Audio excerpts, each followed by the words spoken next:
अमरावती शहरातील महर्षी पब्लिक निवासी शाळेत विद्यार्थ्यांना विषबाधा झाली। शाळेनं विद्यार्थ्यांवर उपचार न करताच त्यांना घरी पाठवून दिलं। यात एका विद्यार्थ्याची प्रकृती गंभीर होऊन मृत्यू झाला तर 5 विद्यार्थी गंभीर आहे। राज्यात गडचिरोली आश्रमशाळेतील सर्पदंश प्रकरणासह यवतमाळ येथील एका नेत्याद्वारे संचालित आश्रमशाळेत विद्यार्थिनींच्या स्वच्छतागृहाला दरवाजा नसल्याचं प्रकरण तापलं आहे। यातच अमरावतीच्या या नव्या घटनेनं मोठी खळबळ उडाली आहे। महर्षी पब्लिक स्कूल या ठिकाणी असलेल्या आदिवासी आश्रमशाळेतील विद्यार्थ्यांना अन्नातून विषबाधा झाल्यानं अनेकांना उलटी आणि जुलाबचा त्रास सुरू झाला। 14 ऑगस्ट रोजी आजारी विद्यार्थ्यांची संख्या वाढल्यानं शाळा प्रशासनानं या विद्यार्थ्यांना उपचार देण्याकरता रुग्णालयात दाखल करण्याऐवजी थेट त्यांना घरी पाठवण्याची व्यवस्था केली।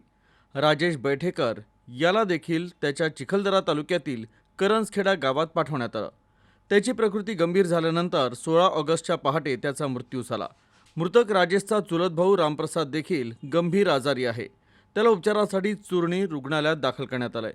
अमरावती शहरात असणाऱ्या महर्षी पब्लिक स्कूलमध्ये हे विद्यार्थी आजारी पडल्यानंतर त्यांना इतक्या लांब मेळघाटातील दुर्गम भागात पाठवून शाळेनं हात वर केले आहे। त्यामुळे सर्वत्र रोष व्यक्त केला जात आहे। जबाबदारी झटकणाऱ्या महर्षी शाळा प्रशासनाविरोधात कारवाई करण्यात यावी अशी मागणी आता जोर धरू लागली आहे। विद्यार्थ्यांच्या आरोग्याबाबत आश्रमशाळा प्रशासनानं अधिक संवेदनशीलता आणि तत्परता दाखवणं आवश्यक असल्याचं मत पालकांकडून व्यक्त होत आहे।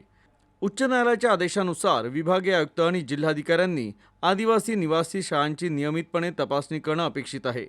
मात्र अशा घटना पाहता संबंधितांवर कारवाई व्हावी अशी मागणी आता सामाजिक संघटनांकडून केली जात आहे।